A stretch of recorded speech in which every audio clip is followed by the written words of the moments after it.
Let's be real, loyalty in hip-hop is kind of a joke. 1 minute fans are calling someone the GOAT, the next they're dragging them over a leaked snippet or a bad verse. Some fan bases will switch up the second the vibes change. Others, they'll defend their favorite like it's a full-time job, no matter how far off the rails things get. So, what's the difference? What makes one group loyal to the grave and another flip like a light switch? Today we're ranking 6 major hip-hop fan bases, from the quickest to abandon ship, to the ones that will go down with it.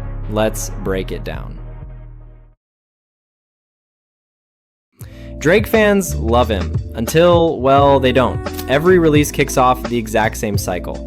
First there's hype, then confusion, then the memes roll in, and after a few years, you'll hear those same fans say, actually, it aged kinda well. They stream everything, sure, but they rarely stand by anything. The moment he drops a weird accent, sings a little too much, or experiments just a bit too far, they're out. And honestly, the meme culture around Drake doesn't help either. Anita Maxwin.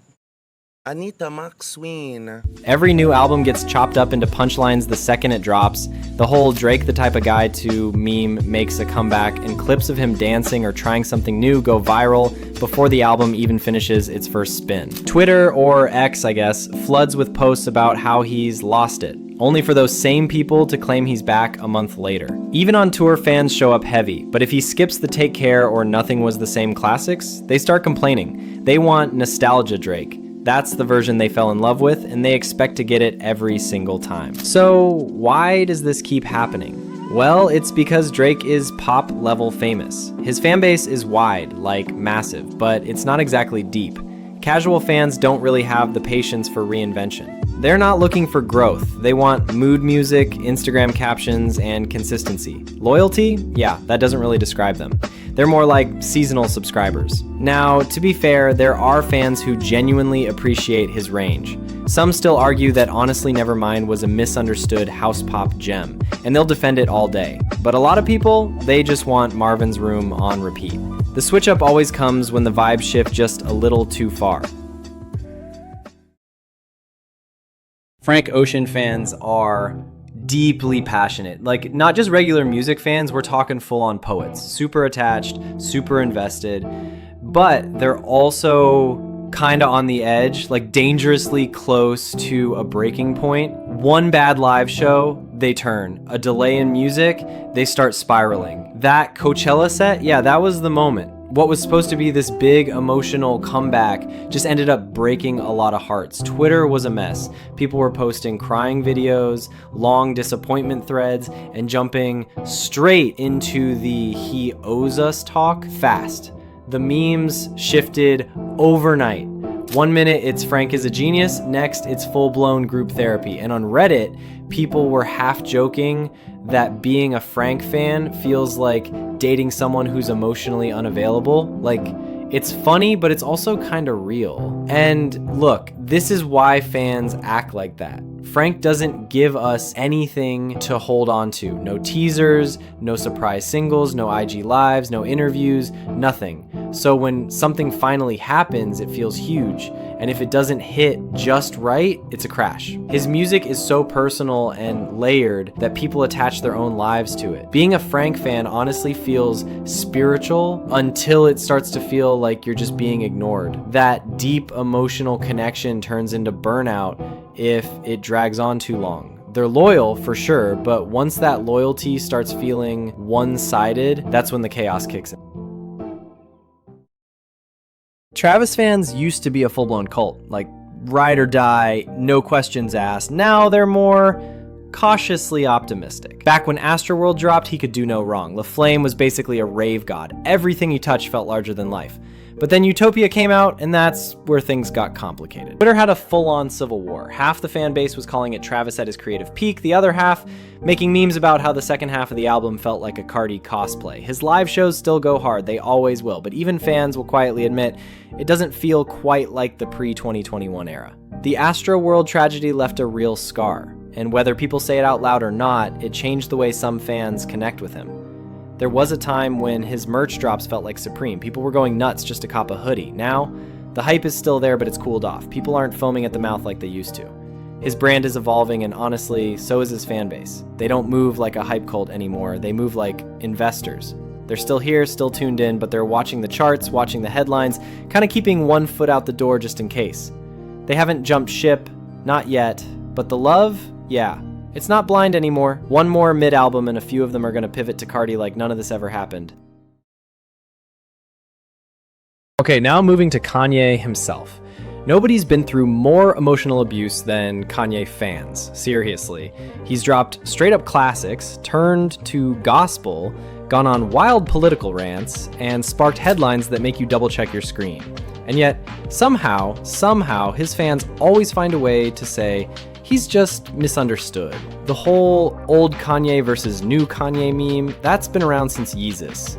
At this point, every album rollout feels like an obstacle course. You've got stadium live streams, endless delays, tracks that sound half finished, and still, the second he breathes on a beat, people are like, nah, this is art, this is different. His fans argue like it's a courtroom, whole Twitter threads trying to justify whatever wild thing he just did.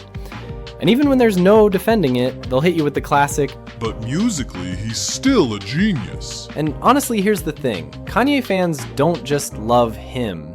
They love the myth of him, the idea of Kanye, the tortured genius, the unfiltered visionary. They're still holding on to The College Dropout, Graduation, 808s. Those albums live rent-free in their hearts. Even when he drops stuff like Donda 2 exclusively on a $200 stem player, they pull up. Even when he's out here sparring with entire communities online, they're still like, yeah, but the music. It's not really loyalty, it's nostalgia with a side of denial. But hey, they're still here, and whether that's love, delusion, or both, it still counts for something. Okay, now holding off the second place are Kendrick fans. Kendrick fans are different. They're committed, almost academically. Every verse gets analyzed like scripture.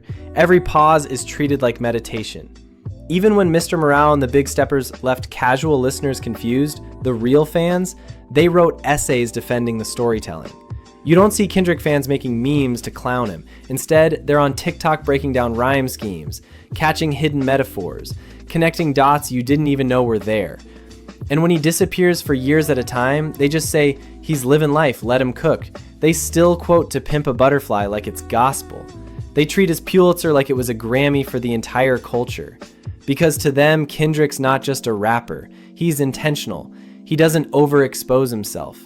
Every move feels curated, like it's part of a bigger plan. So fans, they give him the benefit of the doubt.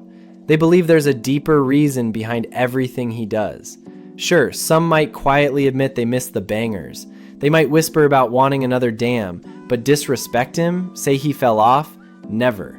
It's not just hype, it's reverence. You'd have to pry that loyalty out of their cold, analytical hands.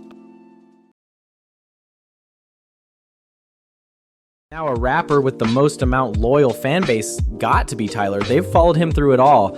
Neo-soul, romantic heartbreak, even spoken word poetry layered over synths. No other fan base embraces complete sonic reinvention the way Tyler's does. He could drop a 12-minute flute solo tomorrow and the fans would call it genre-defying. And honestly, they'd mean it.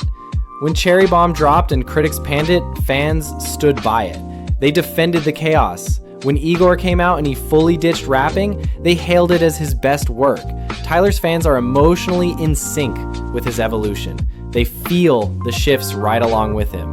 On social media, they're the first to shut down any hate. On tour, they're screaming every word, whether it's a soft love song or a bar about setting the world on fire. Their loyalty isn't blind, it's rooted in deep understanding and acceptance. They love who he is, not just what he makes. And it's more than music. There's a whole world Tyler's created. An aesthetic, a culture, a vibe. From Golf Wang to Camp Flog Gnaw, fans feel like they're part of something bigger. They're not just listening to albums, they're living inside a universe. They don't just support his growth, they expect it. They want the weird, the bold, the unexpected. This isn't casual fandom. This is real loyalty, the highest tier. And honestly, if we're talking about who has the most loyal fan base in rap right now, it's Tyler, hands down. He's not just at the top musically, He's sitting on a throne built by unwavering ride or die support.